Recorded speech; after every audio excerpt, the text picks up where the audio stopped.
अस्सलामु अलैकुम वरहमतुल्लाहि वबरकातुहू। अल्हम्दुलिल्लाहिल्लज़ी अब्दअल अफ़लाक वल अर्ज़ीन वस्सलातु वस्सलामु अला मन कान नबिय्यन व आदमु बैनल माइ वत्तीन। अम्मा बअदु फ़अऊज़ु बिल्लाहि मिनश शैतानिर रजीम। बिस्मिल्लाहिर रहमानिर रहीम। इन कुन्तुम तुहिब्बूनल्लाह फत्तबिऊनी युहिब्बुकुमुल्लाह। वक़ालल्लाहु तबारक व तआला फ़िल क़ुरआनिल मजीद लक़द कान लकुम फ़ी रसूलिल्लाहि उस्वतुन हसना। सदक़ल्लाहुल अज़ीम।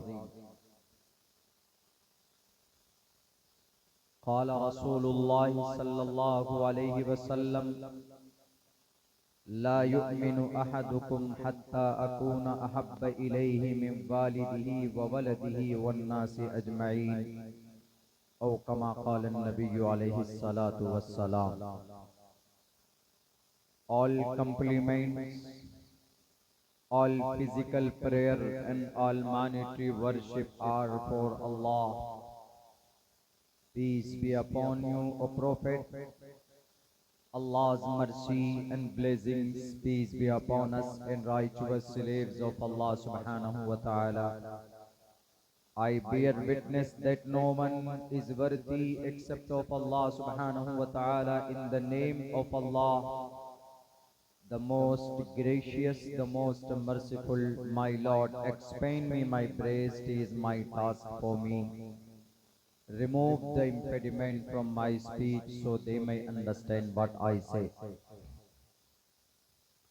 अंधन तमः प्रियोशन्ति असंभवति मुपास्ते ततु भूय इव्यूति समूय संभूतियामृतः। अहमिद्धि पृष्ठुति मेगामर्तस्य जग्रम्ब अहम सूर्य वाजानि वैताहमेत पुरुष महानिमादित्यो वरुण तपस्य परस्तात् यन्नियाय आज्ञान हेतु किरत मोहम्मदान्धकारम नाशम विधायम हितदोदयते विवेकः। त्रिशदशो दशवर्षा भार्गो विन्देन नग्निकाम एकविंशति वर्षा वा सप्रा वर्षा वाप्नुयात्।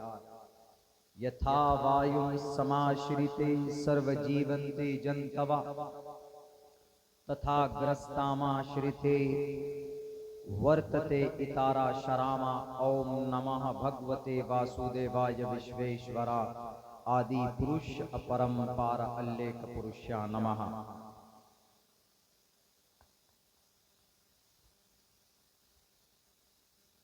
जनाब सदर महफिल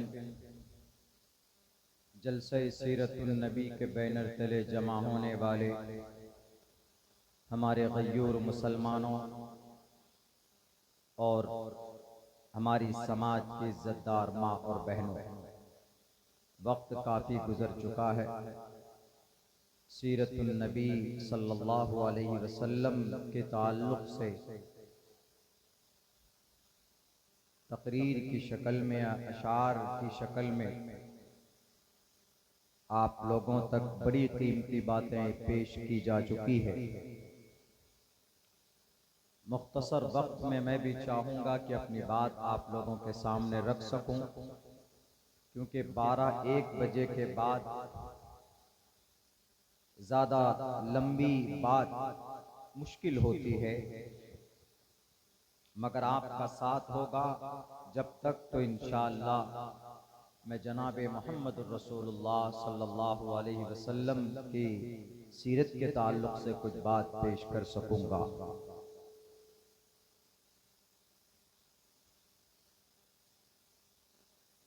साथियों, हम सब की कामयाबी, बल्कि इस जगत में मानव जाति की कामयाबी अगर किसी के तरीक़े पर है तो जनाब मोहम्मद रसूलुल्लाह सल्लल्लाहु अलैहि वसल्लम के तरीक़े पर है। उनकी सीरत व सुन्नत को अपनाने के बाद ही हम किसी दर्जे तक पहुंच सकते हैं,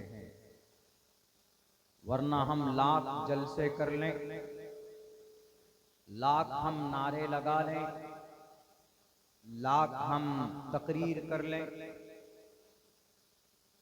देयर इज नो बेनिफिट, कोई फायदा नहीं जब तक हमारी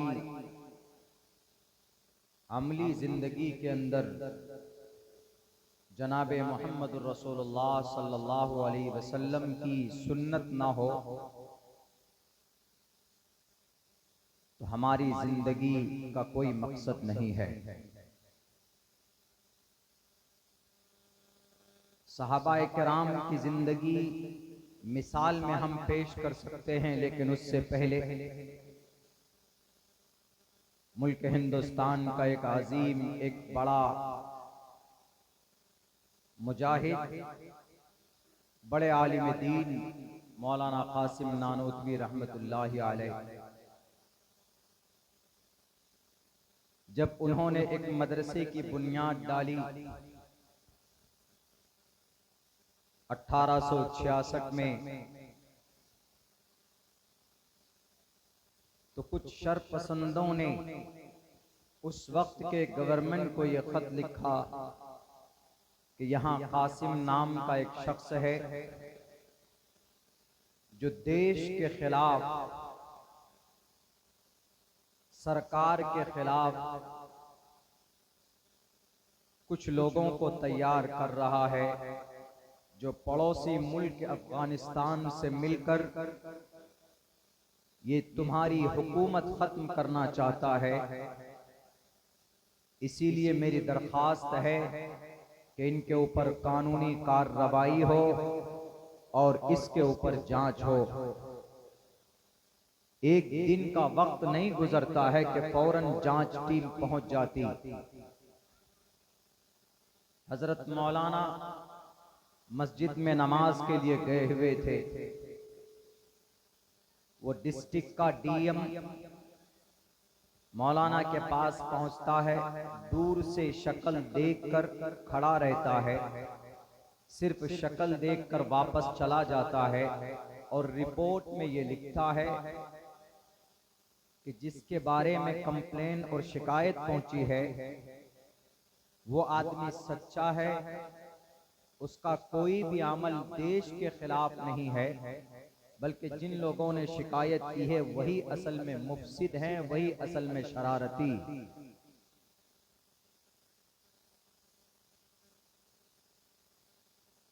कासिम नानोतवी रहमतुल्लाहि अलैह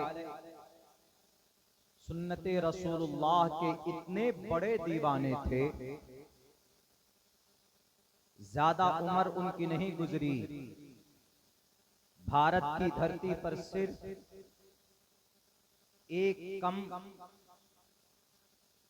39 साल की उनकी जिंदगी गुजरी है, मगर इल्म के पहाड़,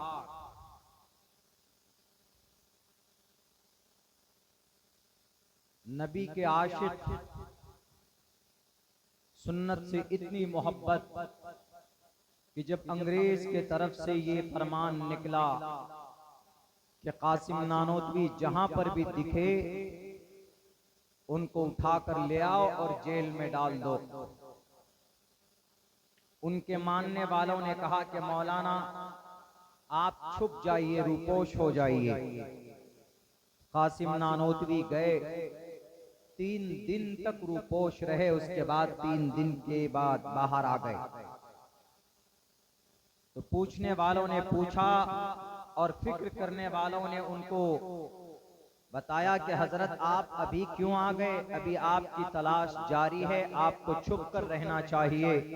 अगर आप इनके जुल्म सितम से बचना चाहते हैं, या आपको मार देंगे, आपको जिंदा नहीं देखना चाहते।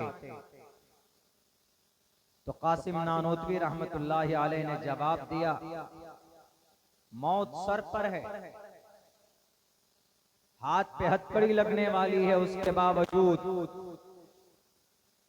उनकी जुबान पे ये कलिमात, वो कहते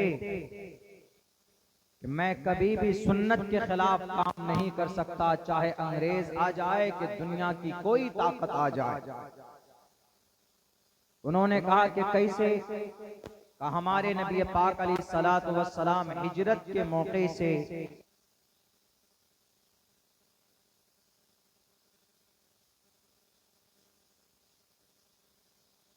सुन्नत के खिलाफ है, इसलिए मैं नबी की सुन्नत के खिलाफ नहीं कर सकता। इतने बड़े आशिक रसूल। ये बहुत पहले की बात नहीं है, बहुत करीब जमाने की बात है। 100-150 साल पहले की बात है।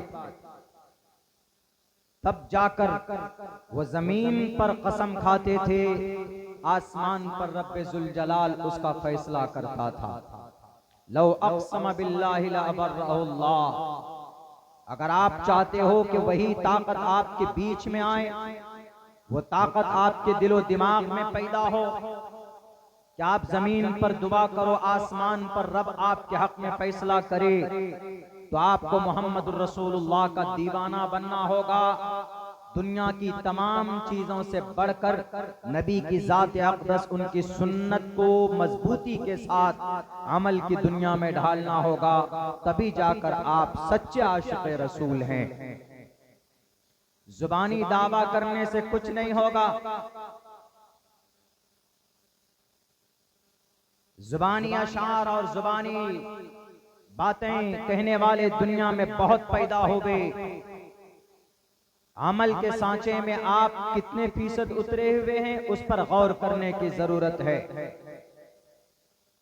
यही कासिम नानोतवी रहमतुल्लाहि अलैह, जिनकी कनपट्टी पर गोली लगी थी, गोली लगते ही गोली ने अपना असर दिखाया, बेहोश होकर गिर गए शामली के मैदान में। लेकिन कुछ देर के बाद फिर खड़े हो जाते हैं, देखा कि गोली का कोई निशान नहीं है। ये वाज़े तौर पर मिरेकल था, करामत।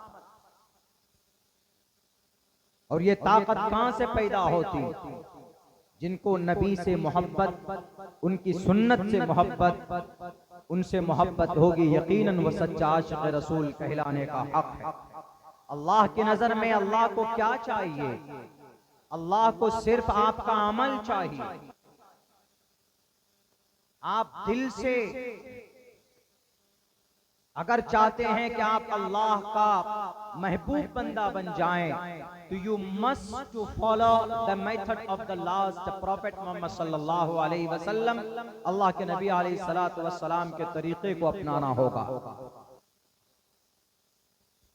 यजुर्वेद का एक मंत्र मैंने पढ़ा है,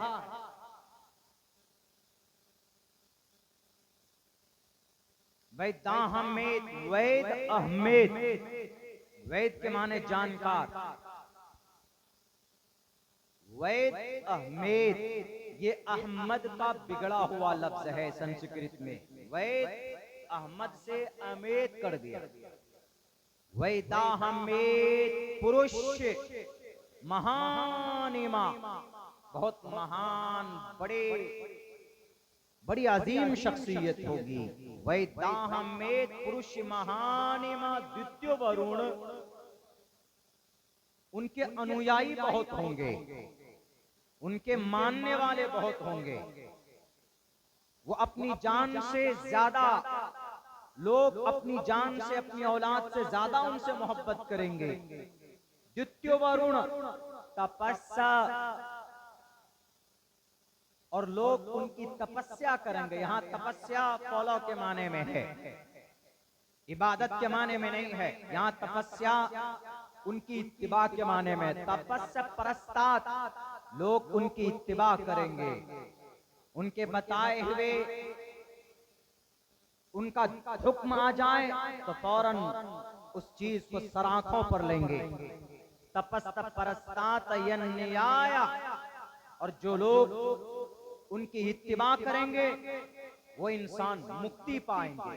यन्याय, अदरवाइज अगर कोई आदमी उनकी तपस्या नहीं करता, अगर कोई आदमी उनकी इत्तिबा नहीं करता, यन्याय, उसको मुक्ति नहीं मिल सकती है, उसको निजात नहीं मिल सकती।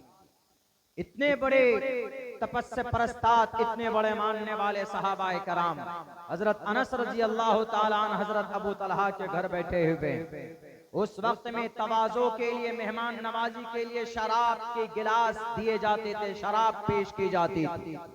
अल्लाह के नबी अलैहिस्सलातु वस्सलाम के जमाने में हजरत अनस रजी अल्लाह ताला अन्हु और मुअज़्ज़ज़ लोग बैठे हुए थे, सहाबाए कराम, और आवाज फौरन आती, हाथ में शराब का गिलास है, शराब परोसा गया है। शराब उस वक्त हराम नहीं थी। उस वक्त में फौरन आवाज लगाने वाले ने आवाज लगाई, अला इन्नल खम्र क़द हुर्रिमत, कह लोगों शराब आज के दिन से हराम करार दी गई है, इसीलिए किसी भी इंसान को शराब पीने की परमिशन नहीं।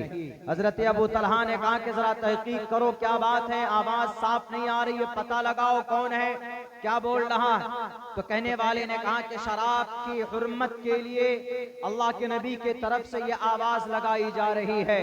तो एक सेकंड की देरी नहीं लगाते कि नहीं इस गिलास को पी लेते हैं, बाद में अमल करेंगे। फौरन हजरत अबू तलहा ने कहा कि अनस उठो और इन शराब के मटकों को उठाओ और अपने नालियों में बहा दो। उसी वक्त इस पर अमल हुआ। इसीलिए कहा गया है कि तपस्या परस्तात, जो बात आए फौरन उसको लिया। मा आताकुमुर रसूल फखुजू, तुम्हारे रसूल जो पेश करें उन्हें पकड़ लो। वमा नहाकुम अन्हु फंतहू, और जिस चीज से मना करें उससे रुक जाओ। अगर ये सिफत आपकी जिंदगी के अंदर है तो यकीनन आप आशिक़ रसूल हैं, आप मोहम्मद रसूलुल्लाह सल्लल्लाहु अलैहि वसल्लम के सच्चे मुहिब हैं। वरना नाम रखने से कुछ नहीं होता, नाम बड़ा कुछ नहीं होता, आपका अमल देखा जाता है रब्बे जुल जलाल की नजर में। अगर नाम से कुछ होता तो ख्वाजा अबू तालिब का नाम बिलाल हबशी के नाम से 100 गुना बड़ा था।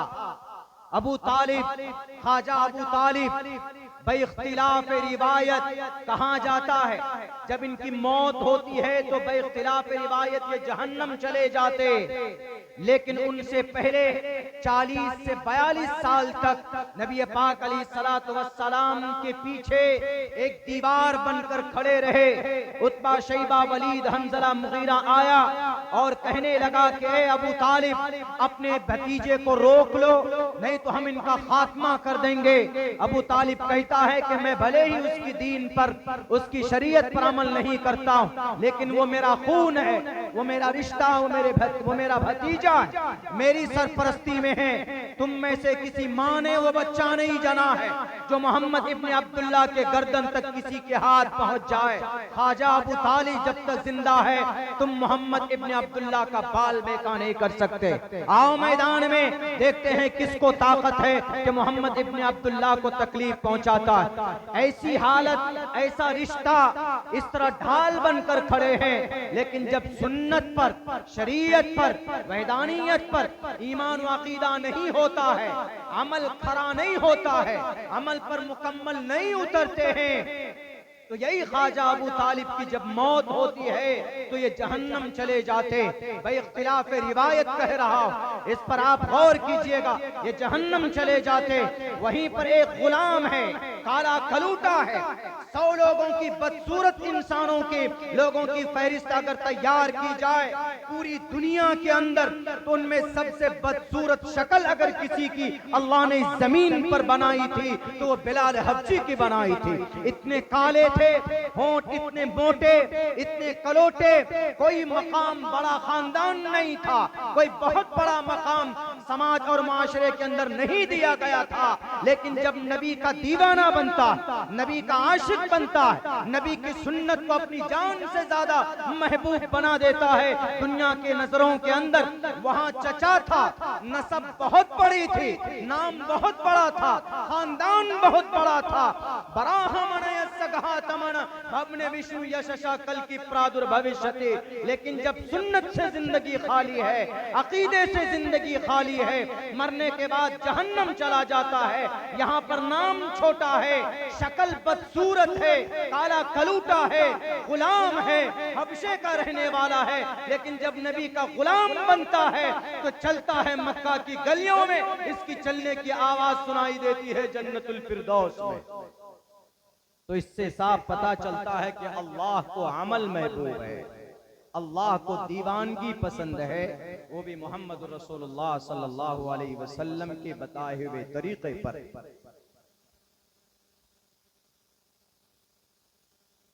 हम दुनिया को ये बताना चाहते हैं कि हमारा मजहब इस्लाम दुनिया का सबसे बेहतरीन धर्म और मजहब है, इसमें कोई शक नहीं। हमारे नौजवान तो बहुत जल्दी मायूस हो जाते। मौलाना सिर्फ दीन इस्लाम की बात करते हैं, जरा जदीद इजादात के ऊपर नजर डालिए, साइंस के ऊपर नजर डालिए, दुनिया तरक्की करके कहां से कहां तक पहुंच गई है। हमें आप लोग सिर्फ सुन्नत में, सीरत में और अकीदे में उलझा कर रखे हुए हैं। आपकी पैदा होने का जो बुनियादी मकसद है वो इबादत इलाही है। वमा खलक़तुल जिन्न वल इंसा इल्ला लियअबुदून। दुनिया में लोग तरीके और भी हैं इबादत करते हैं ना। हमारे इस देश के अंदर सनातन धर्मी भाई वो भी इबादत करते हैं उनके अकीदे के हिसाब से। दुर्गा माता की पूजा करते हैं, शिव जी की पूजा करते हैं, ब्रह्मा को मानते हैं, नवरात्रि में अलग अलग तरीके से भक्ति करते हैं, उनका भी एक तरीका है।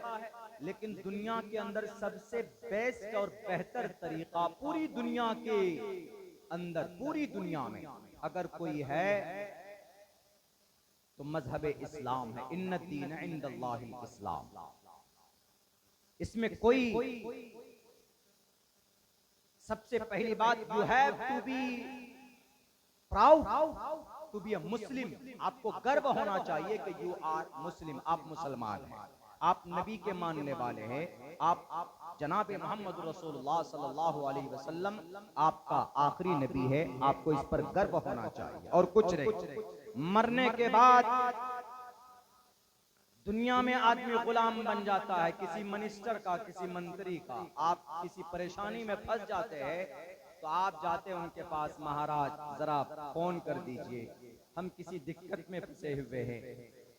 उसने फोन किया, आपका मामला सॉल्व हो गया। आप पूरी जिंदगी जब तक आप जिंदा हैं, आप उस लीडर के, उस उद्योगपति के, उस दौलतमंद शख्स के आप हमेशा गुलाम रहते हैं, हमेशा। लेकिन दुनिया में भी और दुनिया के बाद, when the world will be finished, when all things will be crazed, सारी चीजें खत्म हो जाएंगी। कल कयामत में जब आपका बेड़ा अटक जाएगा तो आपका बेड़ा, आपका नैया पार अगर कोई जात लगा सकती है तो जनाब मोहम्मद रसूलुल्लाह सल्लल्लाहु अलैहि वसल्लम आपको चुन कर जन्नत में दाखिला अगर कोई करा सकता है तो जनाब मोहम्मद रसूलुल्लाह सल्लल्लाहु अलैहि वसल्लम है।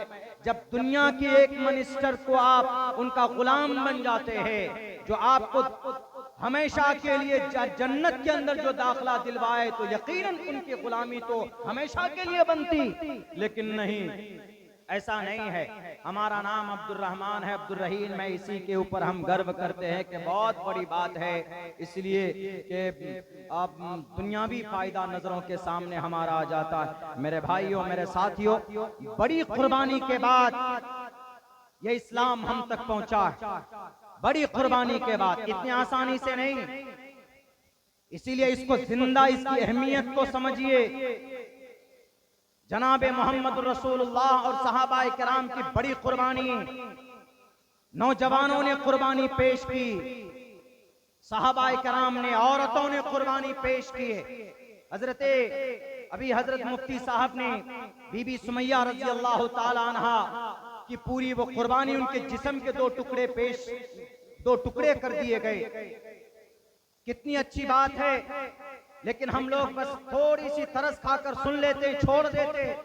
नहीं भाई, बीबी सुमैया रज़ी अल्लाह ताला अन्हा जिस वक्त अबू जहल उनके दोनों टांगों को दो मुखालिफ सिमतों में बांधा था, 60,000 लोग मक्का के चौराहे पर खड़े थे, चारों तरफ तमाशा देखने वाले।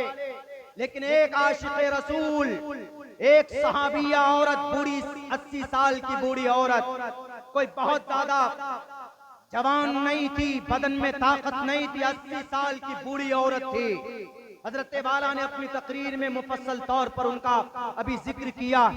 80 साल की बूढ़ी औरत 60,000 लोगों के बीच में, अबू जहल जालिम मलऊन लानहुल्लाहु अलैहि अल्फ अल्फ मर्रात, उस जालिम ने कहा कि इस बूढ़ी औरत का नशा उतारो, तुम न आशिक़े रसूल बनती हो, तुम मोहम्मद रसूलुल्लाह के मोहब्बत के दावे करती हो, तुम अल्लाह की बात करती हो, बुलाओ तुम्हारा आज कौन अल्लाह तुमको बचाता है, आज तुम ईमान बचाओगी या तुम जान बचाओगी। बीबी सुमैया ने कहा कि ए अबू जहल, ये दुनिया का नशा नहीं है जो तुम्हारे इस दर्द को देखकर, तुम्हारे इस जुल्म को देखकर ये सुमैया अपने ईमान का सौदा कर लेगी। ओ नहीं सकता। मोहम्मद रसूलुल्लाह से मोहब्बत करती, उनकी लाई हुई शरीयत से मोहब्बत करती और वहदानियत पर मरने के लिए तैयार, तुमको जो करना है करो। और फिर उन्होंने पता क्या कहा, 3 दावत भी पेश की बीबी सुमैया ने। अबू जहल से कहा कि अबू जहल, इतना आसान है, हमारे नबी, क्या तुम्हें नहीं मालूम, हमारे नबी ने मोहम्मद रसूलुल्लाह सल्लल्लाहु अलैहि वसल्लम ने कहा है कि ऐ लोगों, अगर तुम्हारे जिस्म के टुकड़े कर दिए जाए, तुम्हारे जिस्म को आग में डालकर जला दिया जाए, 3 बातें पेश की जो आज की इस उम्मत के लिए बहुत जरूरी है। तुम्हारे जिस्म को आग में रखकर जला दिया जाए, लेकिन तुम रब के साथ किसी को शरीक मत करना। आज मुसलमान शिर्क की बीमारी में मुब्तला, आज मुसलमान शिर्क करता है। अगर आपका अकीदा बेहतर नहीं है तो आपकी नमाज, आपके रोजे, आपकी ज़कात, आपके हज, सारी नेकियां will be rejected in the sight of Allah subhanahu wa ta'ala। अल्लाह की नजर में इसकी कोई अहमियत नहीं। अगर आपका अकीदा बेहतर नहीं, अगर आपका अकीदा शिर्क से पाक नहीं है। तो उन्होंने कहा, बीबी सुमैया ने कहा, अबू जहल, हमारे नबी का पैगाम तुझे नहीं पता, मेरे नबी ने कहा कि तुम्हारे जिस्म को आग पे रखकर जला दिया जाए, रब के साथ किसी को शरीक मत करना। यह इतना बड़ा गुनाह है। कुरान करीम के अंदर कहा गया, इन्नल्लाह ला यग़फिरु अन युशरक बिही व यग़फिरु मा दून ज़ालिका लिमन यशा। रब्बे ज़ुल जलाल शिर्क को माफ नहीं करता, उसके अलावा जो भी गुनाह है माफ कर सकता है, शिर्क को भी माफ कर सकता है, लेकिन जब बंदा दिल से तौबा करे तो इसको भी ऋग्वेद में कहा गया, अंदंतमः प्रियो शंति असंभवति मुपास्ति ततुभूय इब्युति तमोयु संभूति अमृता। ये शिर्क की मखालफत में है। ये संस्कृत में जरूर है, लेकिन सेम मतलब और माना वही है जो कुरान करीम की इस आयत का, इन्नल्लाह ला यग़फिरु अन युशरक बिही व यग़फिरु मा दून ज़ालिका लिमन यशा। हमें कुरान करीम की तस्दीक के लिए वैद की मंत्र की जरूरत नहीं है। हमारा कुरान खुद मुसद्दक कलाम है, लेकिन मैं इस मंत्र की तस्दीक कुरान की आयत से करता हूँ। लेकिन ऋग्वेद के अंदर जो तौहीद की बातें हैं, जो शिर्क की मखालफत में जो श्लोक हैं, ये भी मुमकिन है कि किसी न किसी नबी की जो संस्कृत जुबान रही होगी वो छट कर वहां पर वेद व्यास जी ने उसको जमा किया है। हमने उसके ऊपर रिसर्च किया है। तकरीबन 200-300 ऐसे श्लोक हैं वेदात के अंदर जो तौहीद परस्ती के लिए बुलाते हैं। एक तो यही है, अंदंतमः प्रियो शंति असंभवति मुपास्ति ततुभूय इब्युति तमोयु संभूति अमृतम अविक्तम विक्तिमापन्यम मन्यन्ति माम बुद्धमा परम भाव मजानन्तो ममावियमानुत्तम न देवा मुरच्चलाम्या न काष्ठे विदते देव न पाषाणेन मूर्णमय भावुहि देवस्तस्मादो भावुहि कारणम एको देवा सर्वभूतेषु गोड़ा यैकैतमुष्टुहि कृष्टिनानि विचरणनि। हम पढ़ते रहेंगे, आप सुनते रहेंगे। इन तमाम का मतलब यही है कि रब एक है। इन तमाम का मतलब यही है, कुल हुवल्लाहु अहद अल्लाहुस समद लम यलिद वलम यूलद वलम यकुल लहू कुफुवन अहद। तो ऋग्वेद में भी ये बात कही गई है कि शिर्क बहुत बड़ा गुनाह। अंधन तमह प्रियोशंति, इंसान अंधकार में होगा वो इंसान जिसके अकीदे के अंदर डिसबिलीवर, पैगन, प्रियोशंति, असंभव चीज की पूजा करेगा, इबादत करेगा, यानी शिर्क नहीं होना चाहिए। असंभवती मुपास्ती तत्वभूय इव्युति तमोयु संभूति अमृतः, हवा आग पानी मट्टी की पूजा करेगा तो अंधकार में है, या हवा आग पानी मट्टी के जरिए से पैदा की हुई किसी बुद्ध, बनाई हुई किसी बुद्ध की पूजा करेगा तो वो भी इंसान अंधकार में है। कितनी अच्छी बातें खोल खोल कर संस्कृत में वेद व्यास जी ने इनका ट्रांसलेशन किया और बताया गया है। बहरकैफ पैगाम तो हमें कुरान करीम का, हमें कुरान करीम पर बिलीव है, एतबार है, हमारे लिए रहनुमाई और रहबरी कुरान करीम की आयत से, अहादीस रसूल से। लेकिन फिर भी एक बात है, इसलिए कि अल्लाह तबारक व तआला ने मजहब इस्लाम को, जनाब मोहम्मद रसूलुल्लाह को, कुरान को सिर्फ मुसलमानों के लिए नहीं भेजा बल्कि पूरी दुनिया के मानव जगत की कामयाबी के लिए भेजा। इसीलिए रब ने कुरान करीम के अंदर कहा शहर रमजान अल्लज़ी उन्ज़िल फ़ीहिल कुरान हुदल लिन्नास। तो बैरक है, बीबी सुमैया ने कहा मेरे रब का, मेरे नबी ने बताया है कि तुम्हारे जिस्म को आग में रखकर जला दिया जाए, रब के साथ किसी को शरीक मत करना, इसलिए कि बहुत बड़ा पाप है। और ए अबू जहल सुनो, ए अबू जहल सुनो, मेरे नबी का फरमान है कि तुम कभी भी जानबूझकर नमाज मत छोड़ना। आज हमारे मुसलमानों में नमाज छोड़ने के लिए धड़ल्ले से नमाज छोड़ते हैं, नमाज की कोई पाबंदी नहीं है, बहाना बनाते, बहाना बनाने का कोई हमें वजह भी नहीं है। नमाज छोड़ने पर किसने आपको मजबूर किया? नमाज पर कोई कानून नहीं बना है, नमाज के ऊपर कोई ऑर्डिनेंस नहीं लाया गया, उसके बावजूद भी ये कौम नमाज छोड़ती, नौजवान तबका नमाज छोड़ता। हमारी नई नस्ल सोशल मीडिया में बैठकर अपने कीमती वक्त को जाया करता है, वो पबजी गेम खेलेगा, ऑनलाइन पैसा कमाएगा। हराम है आपके लिए, हराम। अगर हराम का एक लुक्मा आपके जिस्म के अंदर जाएगा तो आपकी वो बॉडी, आपका वो जिस्म कभी जन्नत की खुशबू नहीं सूंघ सकता। ला यदखुलुल जन्नह, ला यदखुलुल जसद, ला यदखुलुल जन्नत जसदुन गुज़िया बिल हराम। अल्लाह के नबी का फरमान है, हराम कमाई आपकी बॉडी के अंदर अगर चला जाए, अगर रोजी की शक्ल में लुक्मा बनकर, तो वो जिस्म कभी भी जन्नत की खुशबू नहीं सूंघ सकती है। इसलिए मेरे नौजवानों, नमाज का पाबंद बनो। जानबूझकर नमाज छोड़ते हो, मैंने आज दोपहर में बयान में भी कहा था, अल्लाह के नबी अलैहिस्सलातु वस्सलाम का फरमान, मन तरकस सलात मुतअम्मिदन फक़द कफर।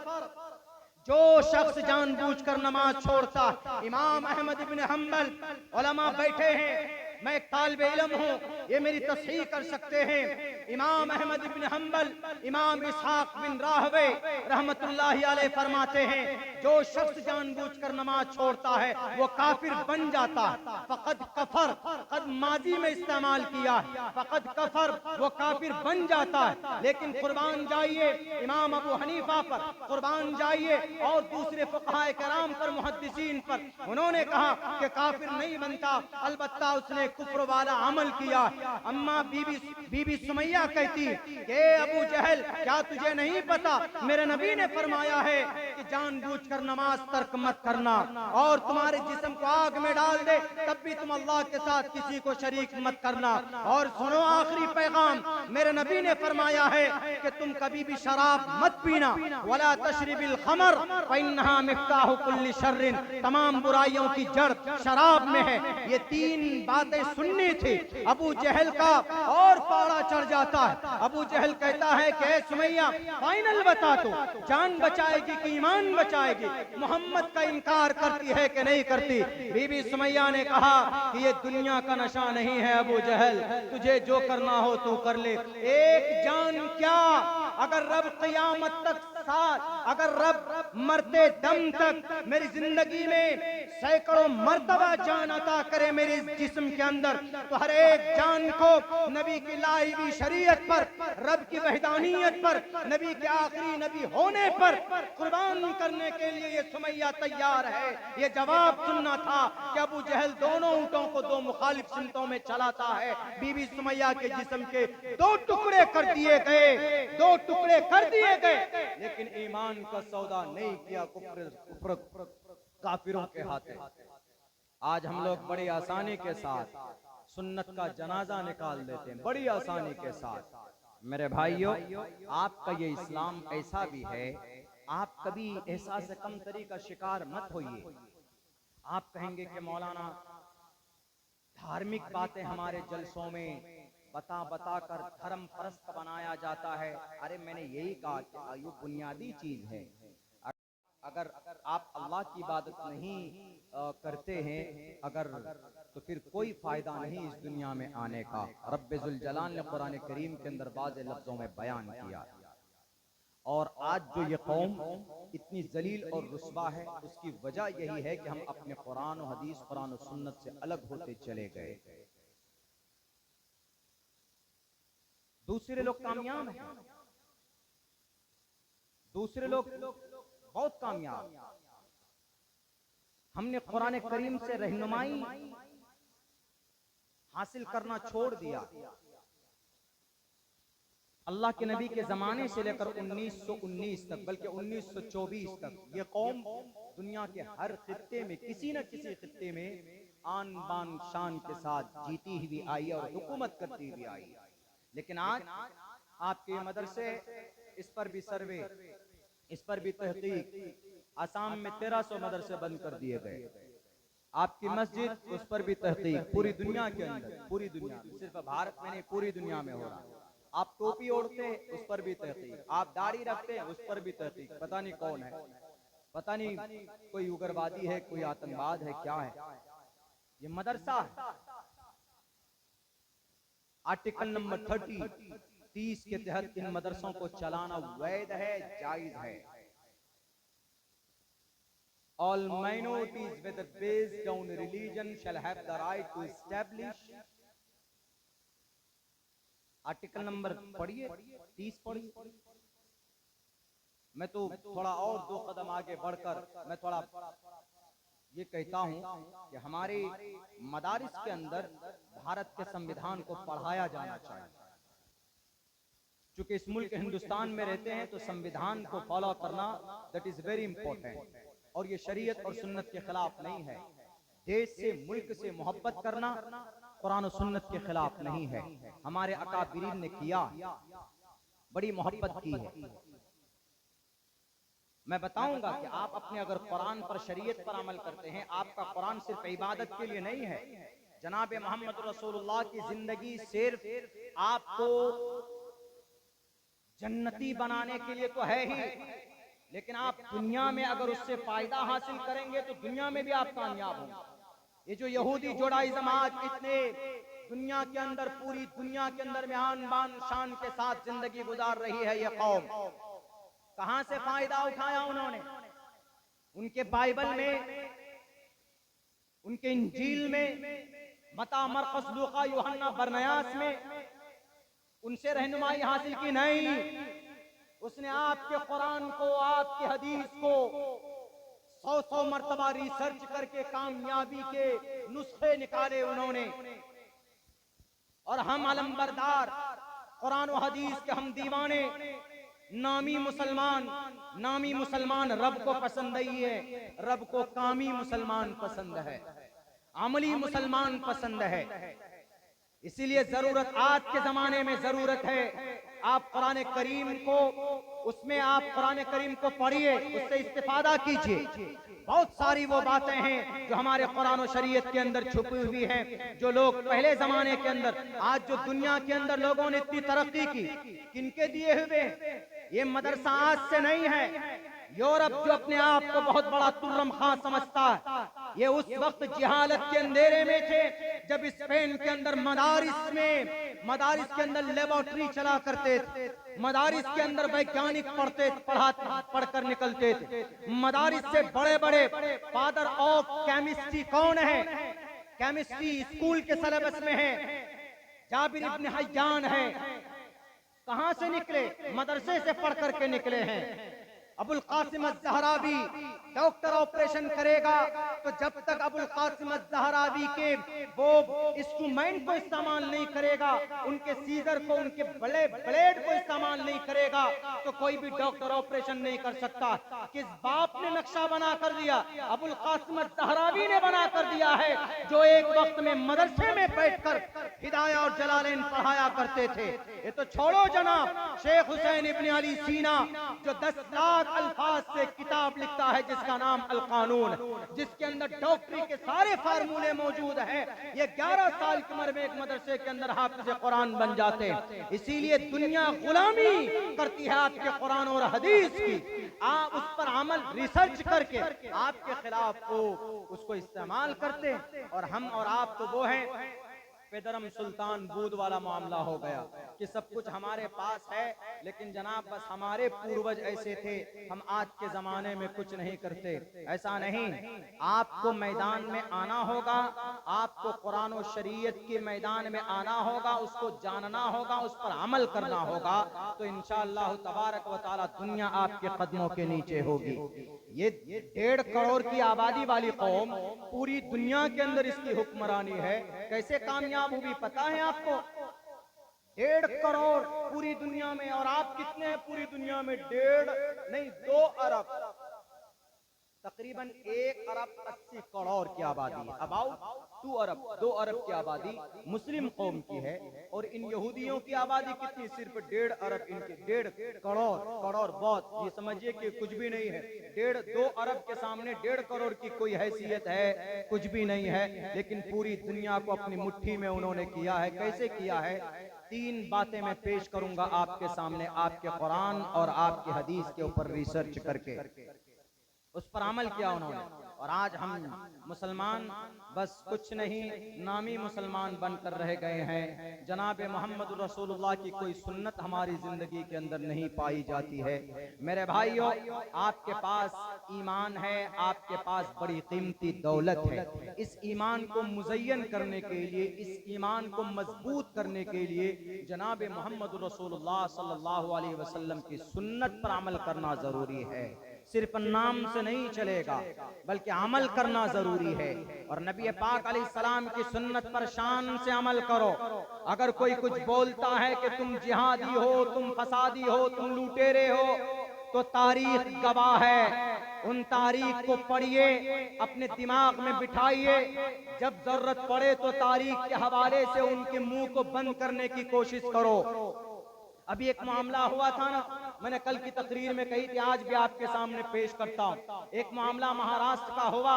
नबी पाक अलैहिस्सलाम की शान में तौहीन आमेज कलिमात कहे गए। लाख कुरान और हदीस की तशरीह कीजिए, आप वो नहीं मानेगा।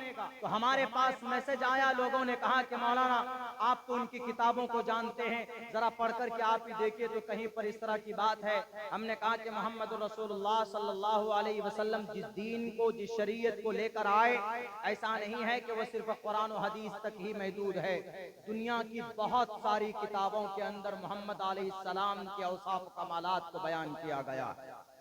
जैन स्वामी की, महावीर जैन स्वामी ने भी अपने जीवनी के अंदर मोहम्मद रसूलुल्लाह का चर्चा किया। गौतम बुद्ध सिद्धार्थ ने चर्चा किया। यहाँ तक कि हमारे सनातन धर्मी भाई हैं, उन्होंने तो बाज़ाब्ता नाम ले करके मोहम्मद अलैहिस्सलाम के पैदाइश की जगह माँ बाप का नाम का भी चर्चा किया। पंडित केवल आनंद जोशी ने, डॉक्टर वैद प्रकाश उपाध्याय ने। तो हमने जब तहकीक की, उन्होंने एक बात ये कही कि आपके नबी तो 6 साल की बच्ची से निकाह कर बैठे, 9 साल की छोटी बच्ची को अब बीवी बना कर लेकर आए।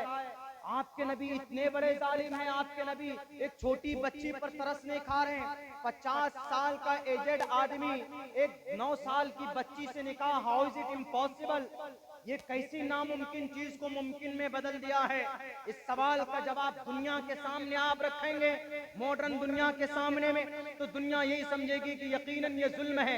आप कुरान और हदीस के लाख दलाइल पेश कीजिए, वो नहीं मानेंगे। हमने कहा कि कुरान और हदीस तो है ही, वो तो मुसद्दक कलाम है, कुरान हमारा मुसद्दक है। अल्लाह के नबी की हदीस, कई हदीस के अंदर ये बात वाज़े तौर पर है कि हाँ, मोहम्मद रसूलुल्लाह ने 9 साल की उम्र में अम्मा आयशा सिद्दीक़ा रजी अल्लाह ताला अन्हा को अपनी बीवी बनाकर घर पर लेकर आए। इसमें कोई शक नहीं, इसमें हम कोई वो नहीं कह सकते कि नहीं इतनी उम्र नहीं थी, इतनी उम्र थी, उतनी ही उम्र थी। हाँ, एक कुछ लोगों ने ये बात कही है कि 12 या 13 या 14 साल की उम्र रही होगी। हमने सोचा कि बेहतर है कि वो गुरुजी की किताब देखें, उनके अंदर भी कहीं पर है कि नहीं। ताद्दुदे अज़वाज के ऊपर भी हमने देखा, यानी एक मर्द कई बीवी रख सकते हैं, उसके ऊपर भी हमने श्लोक ढूंढे और इस पर तो वाज़े तौर पर हमको मंत्र मिल गया। उसमें लिखा हुआ था त्रिशदशो दशवर्षा, त्रिशदशो दशवर्षा, 30 बरस का मर्द, 10 वर्षा, 10 साल की लड़की से जिसको हैज न आया हो उससे शादी कर सकता है। महाभारत का मंत्र है, देखिए हिंदू भाइयों का पवित्र ग्रंथ है। त्रिशदशो दशवर्षा भार्गो विंदेन नग्निकाम, नग्निकाम सगाई को बोलते हैं, संस्कृत में शादी को बोलते हैं। 30 बरस का मर्द 10 साल की बच्ची से निकाह कर सकता है, शादी कर सकता। आगे देखे, एकविंशति वर्षा, एकविंशति 20 को बोलते हैं विंशति। संस्कृत जो लोग जानते हैं, जो लोग स्कूलों में पढ़ते हैं, उनको एक सिलेबस पढ़ाया जाता है, एक चैप्टर ये भी रखा जाता है संस्कृत में। एकविंशति, 20 को विंशति बोलते हैं, 10 को दशा बोलते हैं। एकम द्वे त्रीणि चत्वारि पंचाशत् सप्त अष्ट नव दशा एकादश द्वादश त्रयोदश चतुर्दश पंचादश षोडश सप्तादश अष्टोदशा विंशति, 20 को बोलते हैं। एकविंशति, 20 बरस, 21 बरस का मर्द, वा सप्रावर्षा, 7 बरस की लड़की से विवाह कर सकता है। तो ये तो बात मिल गई कि भाई हमारे नबी अगर 9 साल की अम्मा आयशा से आप बीवी बना सकते हैं, तो महाभारत के अंदर भी कहा गया है कि 21 बरस का मर्द 7 साल की बच्ची से विवाह कर सकता है। और फिर अम्मा आयशा 9 साल की उम्र में बालिग हो चुकी थी, वहां के क्लाइमेट के हिसाब से, वहां के मौसम के हिसाब से। ज्यादा वाज़े वजाहत नहीं करूंगा, आपको समझाने के लिए इतनी बात बताता हूं। आप सब गोरे गोरे हैं अल्हम्दुलिल्लाह, सब गोरे हैं, सबकी असल शक्लें अच्छी है, अल्लाह ने आपको बहुत बेहतरीन सांचे में ढाला है। लक़द ख़लक़नल इंसान फ़ी अहसनि तक़वीम। लेकिन आप केरला चले जाए, उधर जलसे में जाते हैं तो सब काले दिखते हैं, सब के सब काले नजर आते हैं। इतने काले होते हैं कि साउथ के लोग देखकर आप डर जाएंगे, किसी किसी इतने काले होते हैं। क्यों भाई, भारत में वो भी रहते हैं, आप भी रहते हैं, आप उत्तर प्रदेश में रहते हैं, हम बिहार में रहते हैं, वो साउथ में रहते हैं। सबसे ज्यादा मुहज्जब इलाका भारत में साउथ का एरिया पाया जाता है, केरला है, तमिलनाडु है, आंध्र प्रदेश है, वगैरह वगैरह, कर्नाटक वगैरह। लेकिन वहां पर इतने खूबसूरत लोग नहीं होते, बहुत काले होते हैं। अब वो अल्लाह से जब जंग करें कि हम लोगों को काला क्यों बनाया, उत्तर प्रदेश के घोसी वालों को खूबसूरत क्यों बनाया आपने, तो अल्लाह कहता है कि भैया हमने वो आबो हवा पर हमने डिपेंड कर दिया है। आप बाइक में, आप एसी गाड़ी में बैठ कर जाएं, जब सड़क कहीं पर बन रही होती है तो कितनी धूल उसमें है, धूल गर्द गुबार। आप जाएंगे एसी गाड़ी में तो आप बेहतर बन निकलेंगे, आपको कोई आपकी शक्ल चेंज नहीं होगी। लेकिन आप बाइक में जाइए, उसी रास्ते में आपको पहचानने से आपके बच्चे इनकार कर देंगे कि कौन महापुरुष आ गया है। तो ये मौसम के ऊपर डिपेंड करता है। तो अरब में गर्म मौसम है। चाइना का एक 50 साल का बुढ़ा आपके सामने लाकर खड़ा कर दिया जाए तो आपके सामने लगेगा कि he is a young boy, he is a look like अ सलमान खान, ये तो बहुत खूबसूरत, ये तो 16 साल का यंग आ गया। चाइनीज को उनकी उम्र का पता नहीं लगा सकते आप। मोच वोच कटे हुए चप्पे मुंह के होते हैं, नेपाल में भी ऐसे होते हैं। हमारे यहाँ से नेपाल बहुत करीब है, तो आप देखेंगे कि भाई 50 साल का है, लेकिन शक्ल के एतबार से उम्र की अंदाजा नहीं लगा सकते। लेकिन कुछ इलाके ऐसे होते हैं कि भाई 15-16 साल का लड़का देखकर आप कहेंगे तुम्हारी उम्र 30 साल लग रही है। तो ये डिपेंड करता है क्लाइमेट पे, वेदर के ऊपर। तो इसलिए अम्मा आयशा सिद्दीक़ा रज़ी अल्लाह ताला अन्हा 9 साल की उम्र में बालिगा हो चुकी थी, उनके ऊपर कोई भी लान छान नहीं लगा सकते। अगर आपको लगाना है, आपको इस हदीस पर एतराज है, तो पहले महाभारत को पढ़िए, उसके अंदर साफ, उसके अंदर उम्र की तायीन की गई। त्रिशदशो, इसकी तशरीह नहीं कर सकते कुछ और। त्रिशदशो, त्रि मने 3, सदशो सदा, सदशो 10, 30 बरस का मर्द 10 वर्षा 10 साल की औरत से शादी कर सकता है जिसको हैज का भी खून ना आया हो, यानी नाबालिग हो तब भी कर सकता है। हमारे इस्लाम में यह है कि अगर नाबालिग है तो वो बच्ची, वो नाबालिग लड़की या लड़का निकाह नहीं कर सकता अपने से, उसके पेरेंट्स की मौजूदगी में उनकी मर्जी से निकाह करेंगे तभी हो सकता है। और हजरत अम्मा आयशा सिद्दीक़ा रज़ियल्लाहु ताला अन्हा का निकाह उनके अब्बा मोहतरम हजरत अबू बकर सिद्दीक और उनकी माँ की इजाजत से, उनकी मर्जी से निकाह हुआ था। ऐसा नहीं कि मोहम्मद रसूलुल्लाह ने कोई जोर जबरदस्ती की हो, बल्कि बाज़ाब्ता तौर पर पैगाम निकाह भेजा गया, बाज़ाब्ता तौर पर महर के 400 दिरहम मुकर्रर किए गए, बाज़ाब्ता तौर पर रुखसती के लिए अंसार की जो औरतें पहुंची है, नबी पाक अलैहिस्सलातु वस्सलाम पहुंचे हैं और दूध का प्याला पेश किया गया है जनाब मोहम्मद रसूलुल्लाह सल्लल्लाहु अलैहि वसल्लम के सामने में, तब जाकर ये निकाह आप अलैहिस्सलातु वस्सलाम का स्पन्न हुआ है, लोगों के सामने वजूद में आया। इसीलिए गलत बात, जहालत की वजह से, नफरत की वजह से किसी धर्म के खिलाफ कोई बोल नहीं सकता है। हमारा भारत का संविधान कहता है, आर्टिकल नंबर 25 खुले लफ्जों में वाज़े तौर पर कहता है, freedom of conscience and free profession and practice propagation of the religion, कि धर्म के मुताबिक जिंदगी गुजारने की मुकम्मल आजादी देश के अंदर दी गई है। एक एक लफ्ज की वजाहत करूंगा तो वक्त लगेगा, लेकिन इशारतन बात कह रहा हूं क्योंकि मेरी तकरीर रिकॉर्ड हो रही। Freedom of conscience and free profession and practice propagation of the religion। अकीदा कुछ भी रखें आप कुछ भी रखें, आपके ऊपर कोई जुल्म सितम नहीं कर सकता। आप कितने खुदा की इबादत करते हैं और आप नबी के गुलाम हैं या नहीं हैं, किसी को बुरा भला कहने की परमिशन इस इंडियन कॉन्स्टिट्यूशन के अंदर नहीं। लेकिन हम तो सिर्फ इतनी बात कहते हैं, ए मुसलमानों, अगर अल्लाह का महबूब बनना चाहते हो, मोहम्मद रसूलुल्लाह का सच्चा आशिक बनना चाहते हो, तो यकीनन नबी की सुन्नत के मुताबिक जिंदगी गुजारने की कोशिश करनी होगी। अगर कोई नबी का आशिक है, नबी का आशिक होगा तो सर पर टोपी रखेगा, नबी का आशिक होगा तो चेहरे पर दाढ़ी रखेगा, नबी का आशिक होगा तो सर पर पगड़ी बांधेगा। अगर किसी की सर पर टोपी है, अगर पगड़ी है, चेहरे पर दाढ़ी है, तो इसका यह मतलब नहीं है कि वो देश का विरोधी, वो इस भारत का नागरिक नहीं है। आप याद कीजिए, हम इस धरती से उतनी मोहब्बत करते हैं जितनी हमें अपनी जान से मोहब्बत है, क्योंकि हमारे नबी ने ये तरीका हमें बताया है। धरती से मोहब्बत करना, अपने मुल्क से मोहब्बत करना, यानी नबी का तरीका है, सुन्नते नबी है। अल्लाह के नबी अलैहिस्सलातु वस्सलाम को जब उत्बा, शैबा, वलीद, हंज़ला, मुगीरा ने मक्कतुल मुकर्रमा में रहने पर मजबूर कर दिया गया, साजिशें रचने लगे कि इनको हलाक करना बहुत जरूरी, इनका खात्मा बहुत जरूरी है, वरना ये इस नए दीन की तबलीग करता फिरेगा, इसलिए इन पर ब्रेक लगाओ। अल्लाह की तरफ से ऑर्डर आया कि मोहम्मद आपको हिजरत करना है। नबी पाक अलैहिस्सलातु वस्सलाम हिजरत करने के लिए हिजरत की गर्ज से जब निकल रहे थे, तो आप शहर से जब बाहर निकले, जब मक्का से, शहर मक्का से बाहर निकले, तो आपने पीछे मुड़कर, आंख में आंसू थे और आपने मुड़कर के रोते हुए कहा, ऐ मक्का, ऐ शहर मक्का, मैं तुझ में पैदा हुआ, मैं तुझ में पला बढ़ा और मैं यहाँ पर बड़ा हुआ हूँ। पूरी दुनिया के अंदर कोई जमीन ऐसी नहीं बनी है जो तुझसे ज्यादा महबूब हो। मैं तुझसे बहुत मोहब्बत करता हूँ, तू मुझे बहुत प्यारी है।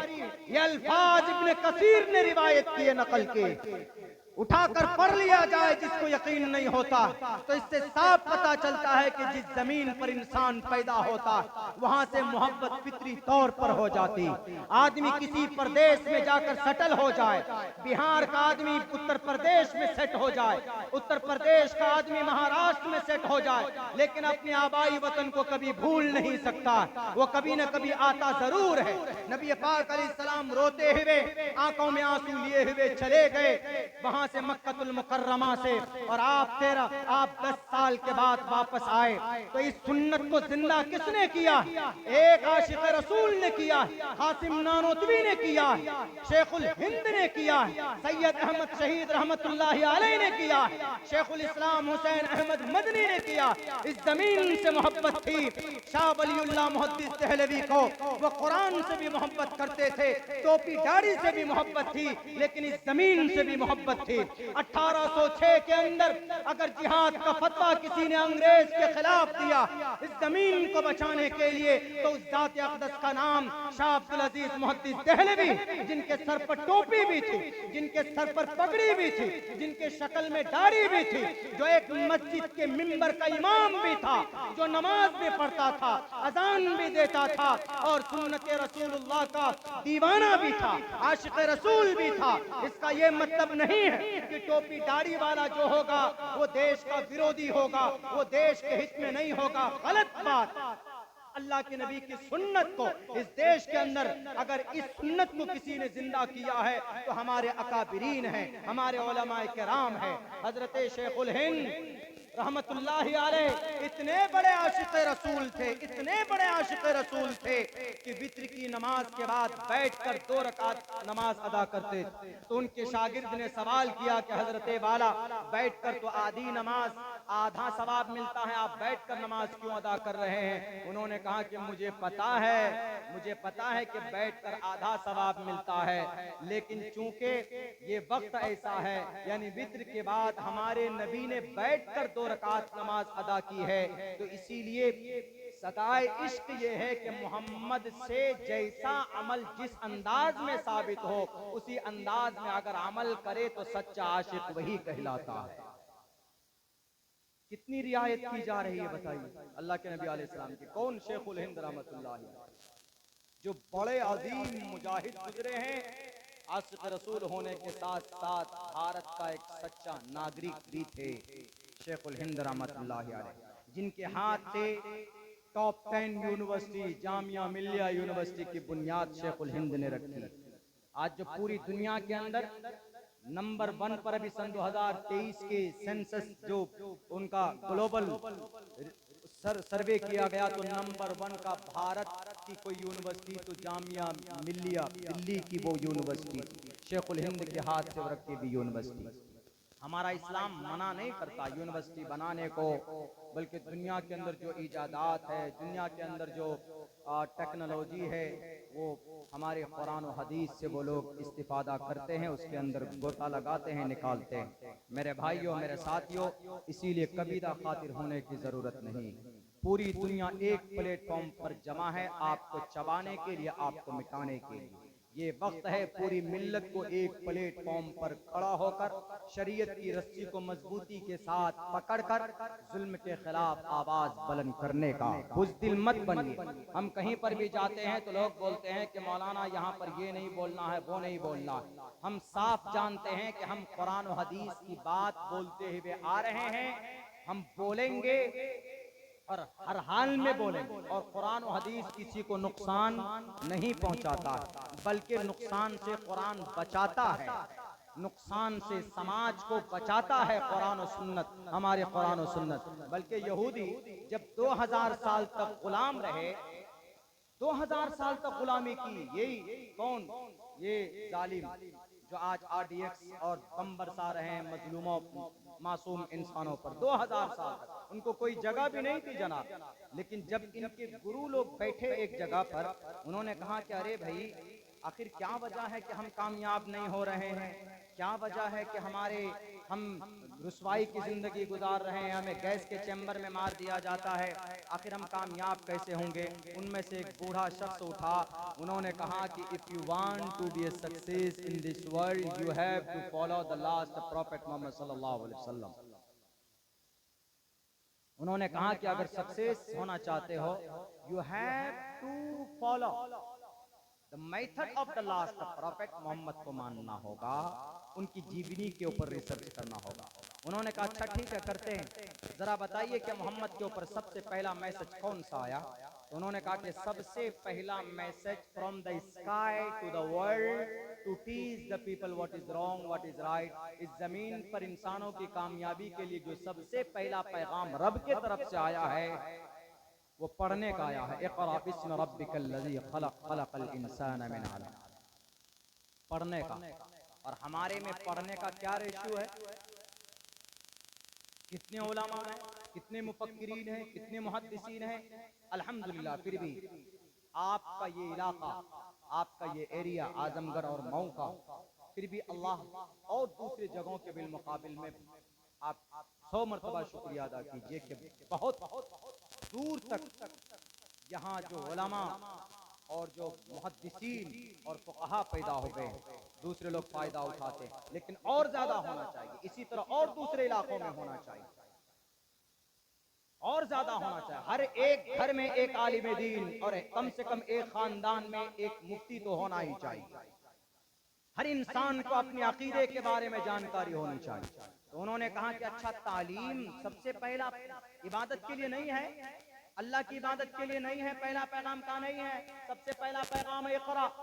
अच्छा, सबसे पहला पैगाम इक़रा है। अंग्रेज देखिए, यहूदी रिसर्च कर रहे हैं आपके कुरान पर, आप जहां सोच नहीं सकते वो वहां से सोचता। कहता अच्छा इक़रा, पढ़ने का, इसका मतलब है कि पढ़ने से ही समस्या का समाधान है। उन्होंने आगे और नहीं पढ़ा, आगे छोड़ दिया। इक़रा बिस्मि, इक़रा तक इक़रा को लिया, बिस्मि रब्बिकल लज़ी खलक़ खलक़ल इंसान मिन अलक़। अगर मुकम्मल पढ़ता तो फिर वो जालिम नहीं बनते, सिर्फ इक़रा को लिया। अच्छा, पढ़ने से समस्या का समाधान हो सकता है। उन्होंने फौरन तालीम के ऊपर काम शुरू कर दिया और तालीमी बंदोबस्त के लिए उन्होंने 38 तंजीमें बनाई, यहूदियों ने 38 तंजीमें, और सारे तंजीमों के काम बांट दिए। एक यूनिवर्सिटी बनाएंगे, दूसरी यूनिवर्सिटी के अंदर जो तालीमी सिस्टम को देखेंगे, यानी 38 तंजीमें मिलकर तालीम पर काम कर रहे यहूदियों की। हमारे यहाँ बस हमारे उलमाए किराम जो पसीना बहा रहे हैं, जो रसीद लेकर जाएं, दर दर लोगों के पास जाएं, तो बस उनकी मेहनत से ही हमारे इदारे चलते हैं, वरना हमारी कौन सी ऐसी तंजीम है जो इदारे चलाते हो। सबक हासिल करना चाहिए। मैं नहीं कहता कि आप यहूदी हमारे लिए रोल मॉडल है, लेकिन आप मुफ्ती सईद अहमद साहब पालनपुरी का वो जुमला मुझे याद है, मेरे उस्ताद मोहतरम, मेरे शेख, because I completed my फजीला course from Darul Deoband in 2012, सन 2011 में दौरे हदीस में वो बार बार इस जुमले को बोलते थे। अगर मुसलमान कुरान और सुन्नत पर अमल नहीं करता है, अगर एक मुशरिक किसी हदीस पर अमल करता है, तो उस हदीस पर अमल करने की बरकत से दुनिया में उसको उसका रिजल्ट अल्लाह जरूर देता है। तो इक़रा पर अमल किया इन यहूदियों ने। सबसे ज्यादा पढ़ा लिखा तबका दुनियावी एतबार से अगर कोई है तो यहूदी मिलेगा आपको। हम और आप तो दुनियावी एतबार से उनके सामने खड़े नहीं हो सकते। आपके कुरान पर जितना रिसर्च इन यहूदियों का है, शायद हमारे उलमाए दीन का उतना ना हो मौजूदा वक्त में। वो 24 घंटा बैठकर रिसर्च करते।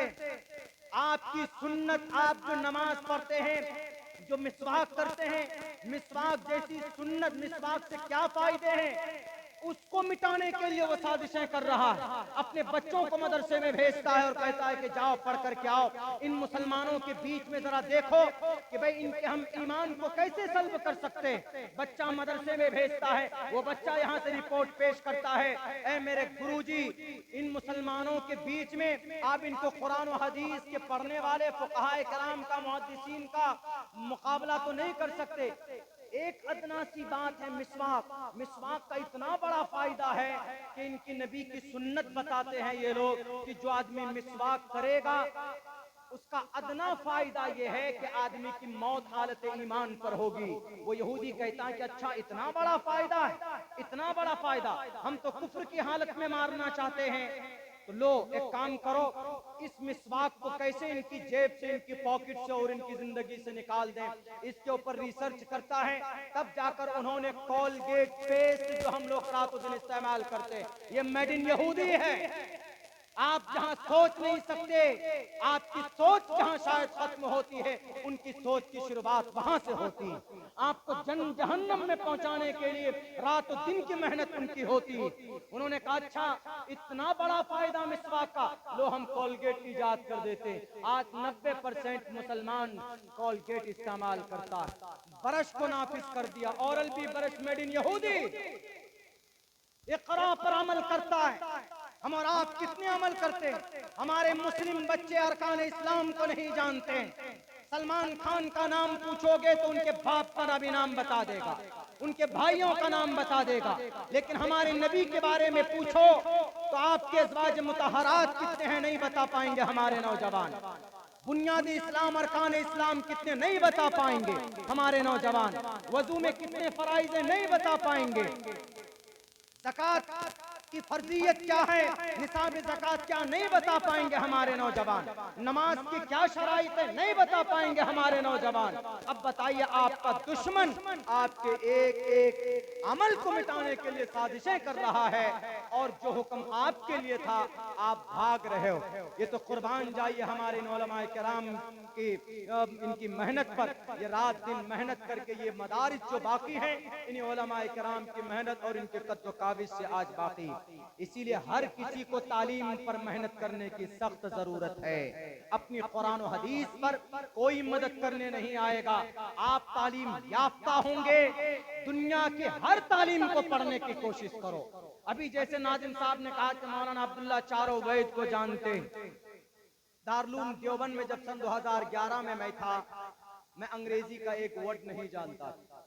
मेरा दाखिला हुआ बेंगलोर के अंदर सिर्फ एक जुमले से MERCCS मैद Ashraf education research and welfare centre के अंदर जब हमने वैसे ही नाम डाल दिया कि मैं भी जाना चाहता हूँ, पढ़ना चाहता हूँ, तो उन्होंने कहा कि आप दौरे में मुकम्मल हो चुके हैं। हमारा औसत उस वक्त जो नंबर आया था वो कम से कम 78% था, 78 का औसत आया था दारुल देवबंद में।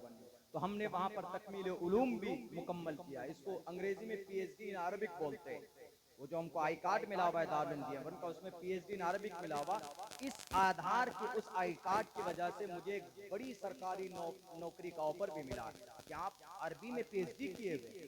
तकमील उलूम का एक शोबा है दारुल देवबंद में, जैसे तखस्सुस है, तखस्सुस फिल हदीस है, तकमील अदब है, तकमील तफसीर है, ये सारी चीज़ें वहाँ पर पढ़ाई जाती। तो मैंने कहा तकमील उलूम पढ़ने के बाद मुझे शौक़ हुआ कि मैं तकाबुल के ऊपर काम करना चाहता हूँ, ज़रा देखना चाहता हूँ। तो हमने वैसे ही नाम दे दिया।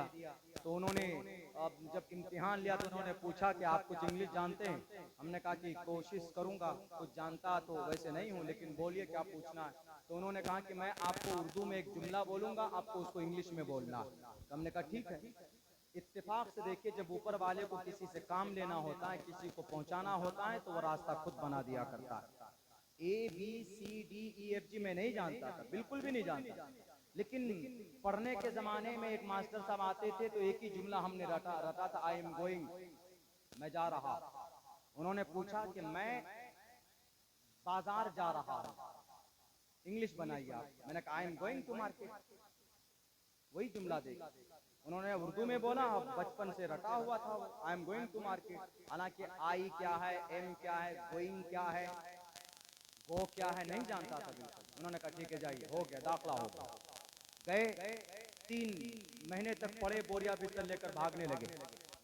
जो प्रोफेसर मोहसिन साहब थे, जिन्होंने संस्कृत हमको सिखाया है, प्रोफेसर मोहसिन साहब थे, उन्होंने कहा कि मौलाना अब्दुल्ला साहब, मौलाना आदमी जब वहाँ याद नहीं होता तो खड़े कर देते थे, मुर्गा बन जाओ, कान पकड़ लो, खड़े हो जाओ।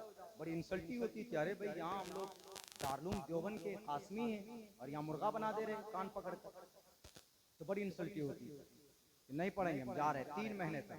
मेरे उन्होंने प्रोफेसर साहब ने कहा कि आप पढ़िए मौलाना, और 3 महीने का वक्त और दीजिए आप हमें, अभी उम्मीद है कि आप सीख जाएंगे इंशाअल्लाह।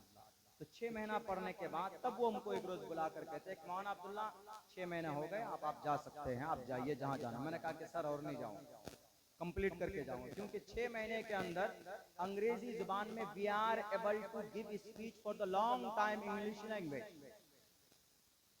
हम लंबे वक्त तक इंग्लिश में स्पीच दे सकते थे खड़े होकर लोगों के सामने में, इन एनी टॉपिक।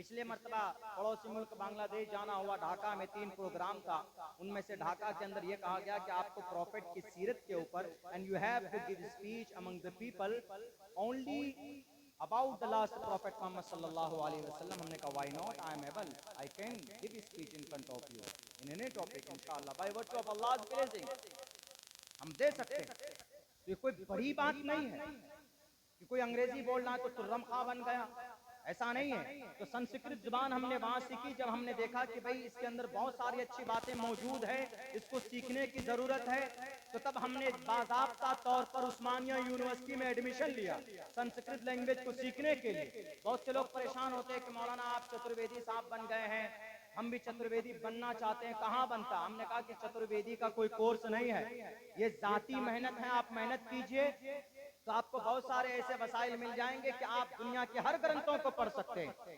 ऋग्वेद, यजुर्वेद, सामवेद, अथर्ववेद, रामायण, महाभारत, गीता, पुराण, भविष्य पुराण, कल की पुराण, मत्स्य पुराण, भागवत पुराण, सिर्फ 4 वेद नहीं, अल्लाह के फजल से इन किताबों के ऊपर मुताला अब भी जारी है और मैं करता हूँ। जो जब जब जिस चीज की जरूरत आती है तो मैं पढ़ता हूँ। यही 2 मंत्र हमने जो नबी पाक अलैहिस्सलातु वस्सलाम के ताल्लुक से आपके सामने पेश किए। एक मंत्र तो वो कि जो 9 साल की उम्र में जनाब मोहम्मद रसूलुल्लाह सल्लल्लाहु अलैहि वसल्लम ने अम्मा आयशा को अपनी बीवी बनाकर लेकर आए थे, एक तो ये मंत्र, और एक मंत्र शादी के ताल्लुक से। अल्लाह के नबी ने फरमाया कि भाई अगर तुमको अपनी खुशहाल जिंदगी गुजारना हो, गुनाहों से बचना हो, तो आप अगर एबल हैं बीवी की खर्च पर, अगर आप मुतमईन हैं, उनको नान नफा दे सकते हैं, तो आप शादी कीजिए। अल्लाह के नबी की हदीस है। लेकिन उसके साथ साथ में एक मंत्र भी है, यथा वायुम समाश्रिते सर्व जीवंते जंतवा तथा ग्रस्तामाश्रिते इतारा शरामा सरबंते इतारा शरामा, कि इंसान को जैसे हवा इंसान की जिंदगी के लिए जरूरी है, वैसे ही खुशहाल जिंदगी के लिए बीवी का होना जरूरी है। बीवी का होना जरूरी है, गर्लफ्रेंड का होना जरूरी नहीं है। आज जो हमारे नौजवान सिर्फ ये इसको गिफ्ट दो मोबाइल के जरिए से और मैसेजेस डिलीवर करते हैं, आपकी जिंदगी की तबाही है उसके अंदर में। आप अपनी मुबारक जिंदगी को तबाह मत करो। नौजवानों, आपको अगर ज्यादा शौक है, अगर आप चाहते हैं कि नहीं भाई आपकी जीवन के अंदर किसी औरत का अगर साथ हो, तो बेहतर तरीका नबी पाक अलैहिस्सलातु वस्सलाम ने बताया है कि आप निकाह कीजिए, आप शादी कीजिए। उससे पहले कोई रास्ता नहीं किसी औरत को अपनी जिंदगी में दाखिल करने का, किसी औरत से बातचीत करने का, बल्कि औरत के लिए परमिशन नहीं। अल्लाह का कुरान तो यूं कहता है, वला तख्ज़ाना बिल कौल, ऐ समाज की बेटियों, अगर किसी गैर महरम से बात करने की नौबत आए तो तुम खूबसूरत अंदाज में पस्त आवाज में बात मत करो। वला तख्ज़ाना बिल कौल, सख्ती के साथ बात करो। फोन आता है अगर किसी अननोन नंबर से, तो नरम आवाज में हेलो हाउ आर यू करके बात मत करो, शिद्दत के साथ बात करो। ये मैं नहीं कह रहा, ये रब कह रहा, जिसने इंसान को बनाया, जिसने औरत को बनाया है। अल्लाह तबारक व तआला ने औरत के सर से पैर तक एक कशिश रखी, वो कुदरती तौर पर अल्लाह तबारक व तआला ने उसको नाजुक बनाया है। इसीलिए आज देखे दुनिया के लोग औरत को आगे करते हैं, किस लिए? बिगाड़ने के लिए समाज को, सोसाइटी को, मुआशरे को। इसलिए नौजवानों से कहता हूं कि अल्लाह के नबी अलैहिस्सलातु वस्सलाम की पूरी जिंदगी हमारे लिए मार्ग है, हमारे लिए सत्य मार्ग का दर्शन है। मेरे भाइयों, वक्त तो बहुत हो चुका है, सीरत के ऊपर तो बात करने के लिए बड़े लंबे वक्त की जरूरत पड़ती, लेकिन मैं आपके सामने वो बात कह रहा था कि दुनिया की बातिल कौमें कैसे कामयाब हुए। इक़रा पर अमल किया यहूदियों ने, हमने तालीम से अपने रूगर्दानी की है, तो आज हम जलील और रुस्वा हो रहे हैं। दूसरी चीज, दूसरी बात, उन यहूदियों ने हमारी शरीयत पर दूसरी जो बात उन्होंने ली है वो ये कि नबी पाक अलैहिस्सलातु वस्सलाम ताजिर थे। उलमा बैठे हैं, अगर मैं झूठ बोलता हूं तो अब्दुल्ला सालिम की जुबान को कैंचियों से काट सकते हैं आप, मैं मना नहीं करूंगा। एक तालिबे इल्म हूं, सीखने की गर्ज से अपनी बात उलमाए किराम के सामने आपके हवाले कर रहा। अल्लाह के नबी 15-12 साल की उम्र में तिजारत पे जाने लगे थे अपने चचा के साथ। 15 साल की उम्र से बाज़ाब्ता आपने तिजारत का काम शुरू किया था। 40 साल की उम्र तक आप ताजिर थे। तिजारत की वजह से मोहम्मद का खिताब अस्सादिक अल अमीन, एक यहूदी ने आपको यह खिताब दिया था तिजारत की वजह से। चूंकि तिजारत में अमानतदारी थी नबी पाक अलैहिस्सलाम, दयानतदारी थी मोहम्मद रसूलुल्लाह की जिंदगी के अंदर, तब उन्होंने साइब बिन कैस अल मखजूमी जो यहूदी था, उन्होंने ये खिताब आपको दिया था। और आप जानते हैं इस सुन्नत को हम लोग शायद मुकम्मल तौर पर इस पर अमल न करते हो, लेकिन यहूदियों ने इस पर मुकम्मल तौर पर अमल किया। 780 प्रोडक्ट यहूदियों के, 780 चीजें बनाकर तिजारत की दुनिया का बेताज बादशाह अगर कोई है दुनिया के अंदर ये यहूदी है। आपके बीच में जितने भी प्रोडक्ट आप इस्तेमाल करते, आप मोबाइल यूज करते हैं आईफोन, आप मोबाइल यूज करते हैं सैमसंग, नोकिया, मोटोरोला आप यूज करते, ये सब मेड इन यहूदी। आप लक्स साबुन यूज करते, आप डिटॉल साबुन यूज करते, आप लाइफ बॉय साबुन यूज करते, ये सब मेड इन यहूदी। आप शैम्पू यूज करते, आप डब शैम्पू यूज करते, आप head and shoulder shampoo use करते, ये वो चीजें हैं जो हर घर के अंदर मिलता, ये सब मेड इन यहूदी। हमारी समाज की बेटियां गार्नियर कलर यूज करती, हमारी समाज की बेटियां कीमती कलर लोरेल यूज करती, वो सब मेड इन यहूदी। हमारी समाज की बेटियां ब्यूटी के लिए पाउडर यूज करती, ऑयल यूज करती, क्रीम यूज करती, ये सब के सब पॉन्ड्स, ये क्रीम है, पाउडर है, ये सब मेड इन यहूदी है। यानी तिजारत की सुन्नत पर अगर 100% किसी ने अमल किया है तो इन यहूदियों ने अमल किया है। शायद यही वजह है कि वो पिछले 75 साल के अंदर इन दोनों बातों पर अमल करने की वजह से आज उनकी हालत इतनी है कि पूरी दुनिया की ताकत इन यहूदियों से आज डर रही है। क्यों? इसलिए कि वो इतने पावरफुल हो गए, जो भी उनके खिलाफ बोलता उसको खरीद लेता। हम और आप कहां गए जनाब? हमारे नौजवान तो मोबाइल में, सोशल मीडिया में, अरे पॉपुलर होने के लिए फेसबुक पे सेल्फी डालकर अपने आप को फेमस करना। आप क्या सोचते हैं कि भाई लोग, ये तो लोगों का तरीका है कि हम सेल्फी डाल देंगे इंस्टाग्राम पे, फेसबुक पे, नीचे चेक करते हैं क्या कमेंट्स आए, कितने लाइक मिले और कितना पैसा आया यूट्यूब के अंदर, वो भी देखते हैं। लेकिन मेरे भाइयों, कुर्बान जाइए उस ज़ात अक़दस पर जिनकी कोई इंस्टाग्राम आईडी नहीं है, फेसबुक आईडी नहीं है, ट्विटर आईडी नहीं है, कुछ भी नहीं है, लेकिन पूरी दुनिया के अंदर सबसे ज़्यादा उनके फॉलोवर वो कौन? जनाब मोहम्मद रसूलुल्लाह सल्लल्लाहु अलैहि वसल्लम। उनका गुलाम बनिए तो इंशाअल्लाह खुद ही फेमस हो जाएंगे। उनका गुलाम बनिए तो अल्लाह तबारक व तआला के नज़दीक आपका मकाम व मर्तबा बुलंद होगा। तो ये दो बातें। तीसरी बात क्या थी जो मैं बताना चाहूँगा? तीसरी बात ये है जो इन यहूदियों ने हमारी शरीयत से लिया है। तीसरी बात ये थी कि ये 1.5 करोड़ यहूदी एक प्लेटफॉर्म पर है, यानी इत्तिहाद। इत्तिहाद भी किन का पैगाम है? कुरान का पैगाम है कि नहीं? इत्तिहाद कुरान का पैगाम। वातसिमू बिहब्लिल्लाहि जमीआ इन्नमल मुमिनून इख्वा। नबी की हदीस अल मुस्लिमु कजसदिन वाहिदिन अल मुस्लिमु अखुल मुस्लिम है कि नहीं है? बताइए। इत्तिहाद है ना, लेकिन पूरी दुनिया के अंदर मुसलमान बटा हुआ है कि नहीं है? तंजीम वाले दूसरी तंजीम वाले से लड़ते हैं, एक मस्जिद वाला दूसरी मस्जिद वाले से लड़ता है, एक मोहल्ले वाला दूसरे मोहल्ले वाले से लड़ता है। ये वक्त लड़ने का नहीं।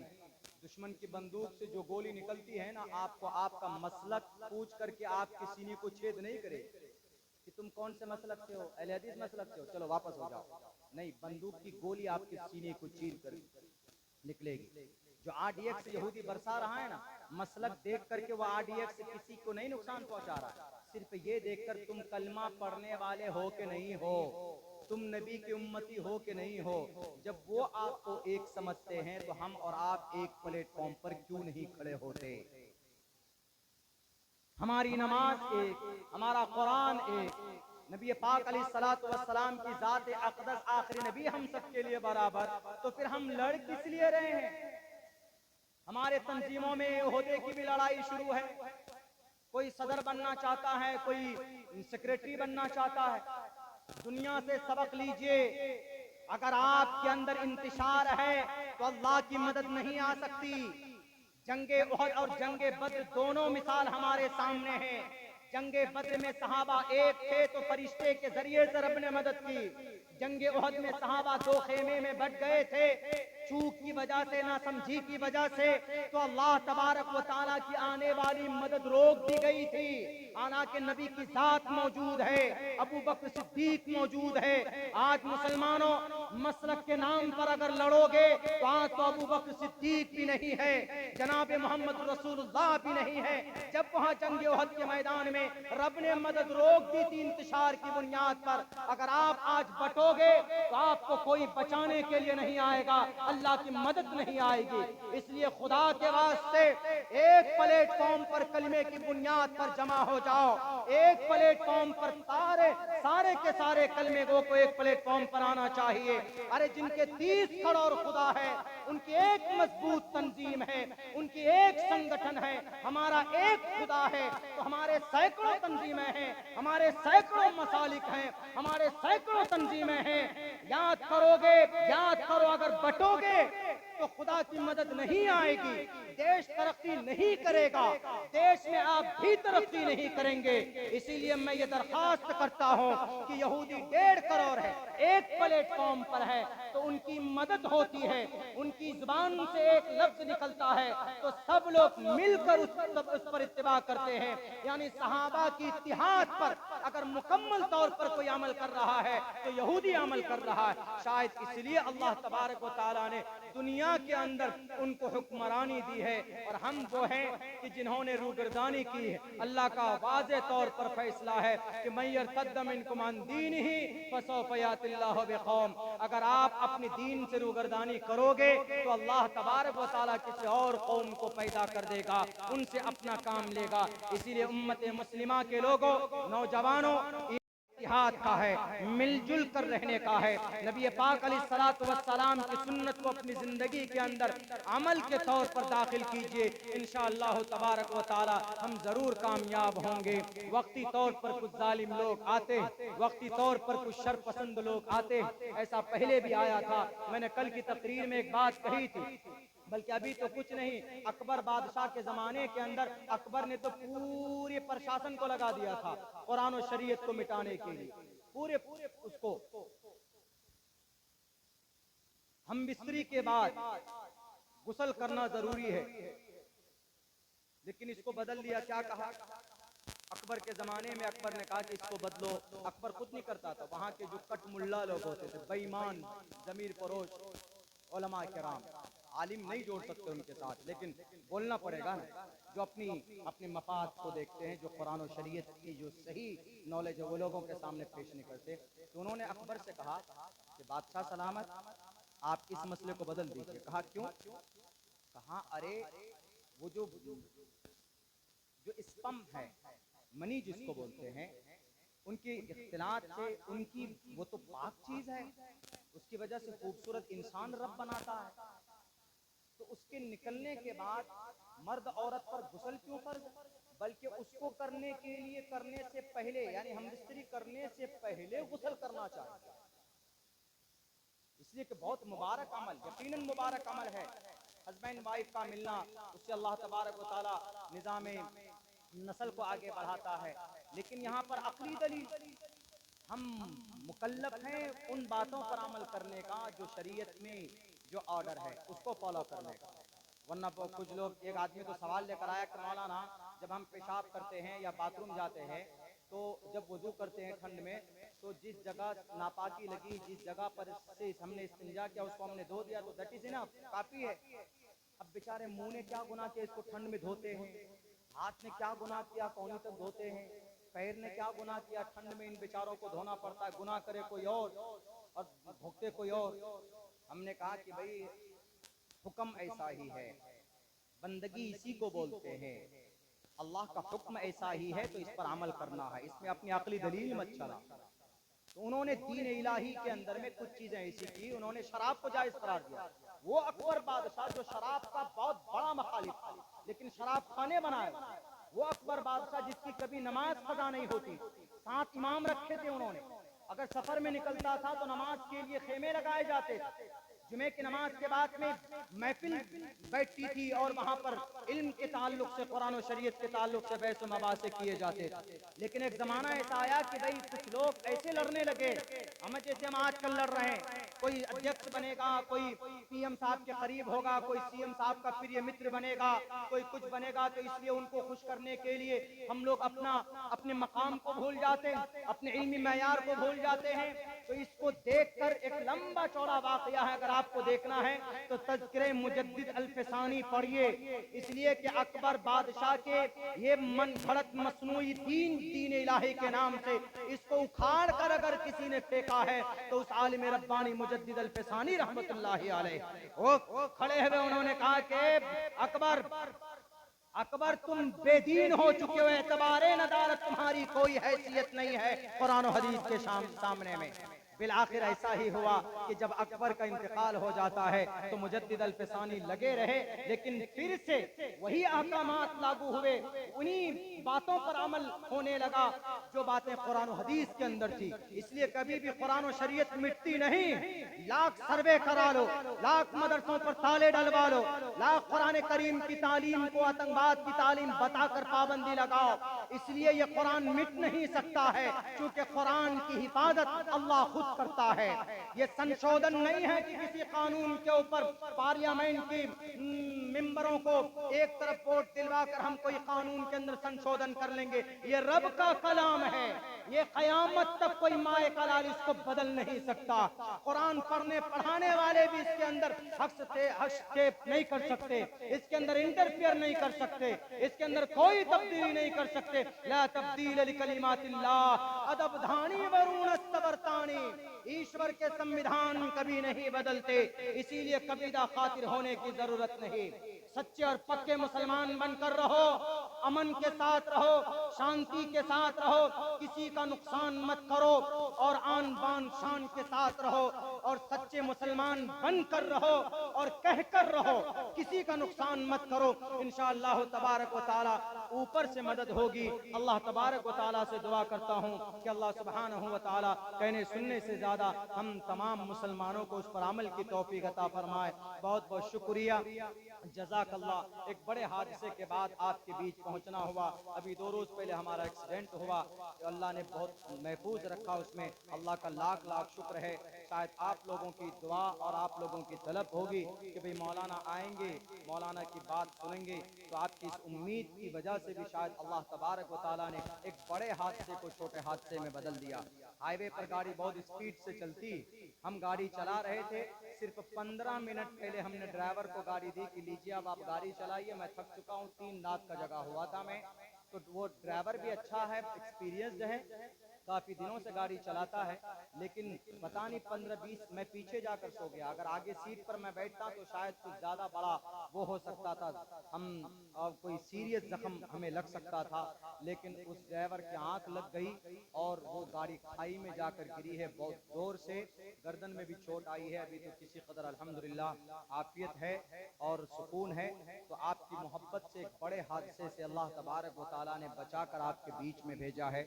मैं दिल से शुक्रगुजार हूँ अंजुमन के तमाम अराकीन का और तमाम इस प्रोग्राम को ऑर्गेनाइज करने वाले साथी का कि भाई आपके बीच पहुंचा, आपने मेरी बात सुनी, आप तमाम लोगों का। लेकिन मैं कामयाब उसी वक्त इस जलसे को मानूंगा कि कम से कम कुछ चीज़ें ऐसी है जो आपके अंदर तब्दीली के लायक है, तो आप उसको तब्दील कीजिए। सोशल मीडिया को कम इस्तेमाल कीजिए, कम से कम कसरत सलात होनी चाहिए, नमाज की पाबंदी होनी चाहिए, और जुआ से दूर रहिए, शराब से दूर रहिए। नौजवानों की अपनी जवानी जो बड़ी कीमती है, इसको सही काम पे लगाइए, तो इंशाअल्लाह दोबारा वापस वो दौर आएगा आपके लिए जो उस जमाने के अंदर में सहाबाए किराम के बीच में बिल्कुल नौजवान लोग खूबसूरत शक्ल के साथ में लोगों के नजरों के सामने में आते थे। आप ऐसे मुसलमान बनिए, अपनी जवानी को बर्बाद मत कीजिए। अल्लाह ने बहुत खूबसूरत दीन और शरीयत से हमें नवाजा है। हम दुआ करते हैं कि अल्लाह तबारक व तआला इस कुरान और सुन्नत के मुताबिक हमें मरते दम तक उस पर अमल की तौफीक अता फरमाए। बहुत बहुत शुक्रिया, जज़ाकल्लाह। अस्सलामु अलैकुम व रहमतुल्लाहि व बरकातहू।